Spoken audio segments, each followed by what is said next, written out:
So, while my contact experiences did start with Dr. Stephen Greer's C5 meditation back in 2008, Contact is not a signal, it's a frequency. I started doing Dr. Stephen Greer's C5 meditation every night for about 5, 6, 7 weeks, something like this. And I was actually getting so much into the meditation, and I would actually go into visions. I would see like visions, like activate my pineal gland, my third eye, and see extraterrestrial worlds. I saw one planet which was like Sirius, I think. I don't know where it was, but this is the vision that came through. It's probably Sirius. And what it was like the first, I'll tell you in sequence in order, guys. So the first vision I saw, it was of like this grassy hill. So I just tell you what I saw. I believe these are extraterrestrial planets, but I just relay what I saw and you make your own mind up. I saw like this grassy hill, a beautiful grassy hill with like this beautiful castle on it, and there was this turret of this castle, and on the turret of this castle there were like 3, 4, 5, 7, 9, I don't know, monks, 3 or 5 like monks in cyan robes, turquoise robes, and they had turquoise cushions, and on the cushions they had nothing. And they were like worshipping nothing. They're like all these like turquoise monks, so they kind of look like English monks, but they had turquoise, cyan, like that bright blue, sky blue almost colour, robes on, and they were walking round the turret of this castle like worshipping nothing. And so in Buddhism, like they say that nothing is everything and everything is nothing in non-duality, in spiritual. It is really the essence of creation, I guess. I feel into this myself, how we are nothing and everything simultaneously. And it's very, I mean, how can I explain that we are nothing and everything? It's like when you go into meditation and you experience silent minds, usually only for like about 0.1 of a second when you've only been meditating for 20 years. But like that gap between thoughts, this is why they point to the gap between thoughts. I mean, the still, but that space is nothing and silence, because it's nothing. Like when you've got no thoughts, you're essentially nothing, and that silence and peace and stillness you feel in meditation is the infinite void, ultimately, really. And this is why it's so terrifying, because you think you want a quiet mind and peace, but you realise that you dissolve into the void. When your mind goes too quiet. So yeah, and and this is what the monks, the extraterrestrial monks, if that's what I was seeing, where they were don't know where they were from. And it was the second ones I felt were from Sirius, and so, which I'll tell you in a minute. But so yeah, there's this little glimmer. I could see there wasn't quite nothing. There was this little glimmer, this little sparkle on the cushions.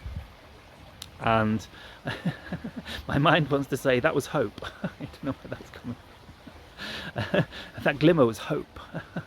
maybe hope for a new earth, hope for a new reality. Hope is better than hopelessness, isn't it? And like most humans are stuck in hopelessness at the minute, so it's a step forward in the right direction. And so they were worshipping, like they were in ceremony, like deep ceremony, like a lot of the ETs, I sense like their whole life is in ceremony, you know, like in the Catholic Church they have ceremonies. And don't get triggered. But I said the word Catholic. And you know, we have ceremonies in shamanic ceremonies where we play the drum and we go I am and like so all different types of ceremonies, and it's like coming into the present moment. It's like worshipping the divine in everything, like seeing the divine in everything and coming out of your mind and into the present moment and saying thank you for this present moment, thank you for, kind of like that. Eckhart Tolle would say, I guess. And so yes, so I guess this is what I was seeing, this how the ETs view life as sacred. I guess this is what humanity's missing, and I guess ultimately this is the key to contact. They're waiting for humans to remember that life is sacred, life is divine, every moment is a gift, and this is a journey through creation, because this is how they see reality.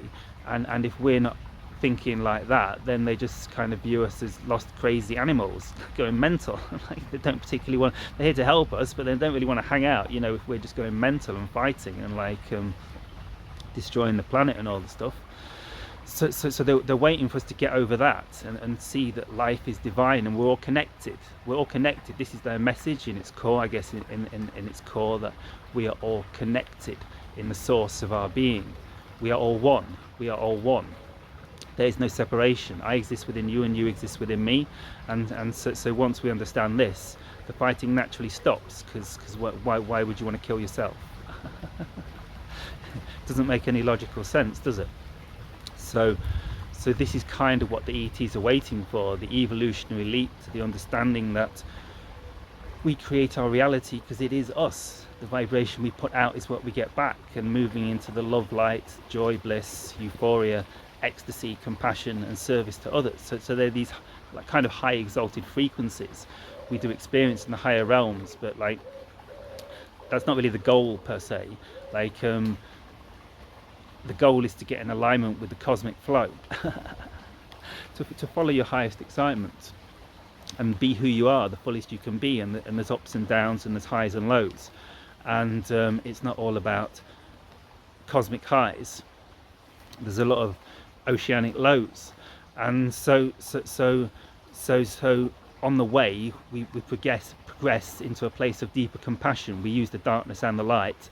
This is like the teaching of the Trinity, the balance point, like that's hidden in many of the ancient temples around the world. The teaching of the Trinity, the balance. We don't seek the light or run away from the darkness. We use them both to propel us forward in our journey through hyperspace.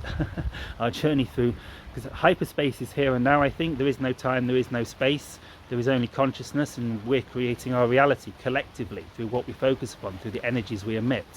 So the more love light frequencies we emit, the more compassion, the more service to the creator, service to the whole, service to reality, and service to earth and the humans, because we're all part of the one and the same. Yeah, this is kind of what the ETs are waiting for. So yeah, it's and this is kind of how I got into spirituality. I was never interested in spirituality. I was interested in extraterrestrial contact and following my excitement and trying to get happy after growing up in the United Kingdom, where it's a bit crazy around here. And so, but over time I discovered that like it's not about escaping reality, it's about embracing who you are to the fullest you can embrace who you are. It's about being you. We can't flake around and like bounce around like a lost pinball in a crazy world. It's like coming into alignment with like the flow of creation. It's like we are part of the eternal now, and in this eternal now we can operate as part of the eternal now, or we can operate as a branch cut off from the vine. So I guess we're all one and connected, and like as the ETs come in, we move into a state of oneness due to contact with their auric field and their energetic field, and we become one consciousness. And as we move into this shift, it's about becoming one symbiotic conscious organism. What does Ra call it? I can't remember. What does Ra call the unity consciousness? I can't remember, it's so long since I read the Ra material. Someone enlighten me. And so we are heading towards a fourth density, unity consciousness, reality, where we're all telepathically connected through our minds and through our hearts, and we're operating as one evolving organism. This is kind of the message of the ETs, and this is what's happening, and this is the shift. It's the understanding that reality exists within you, within us.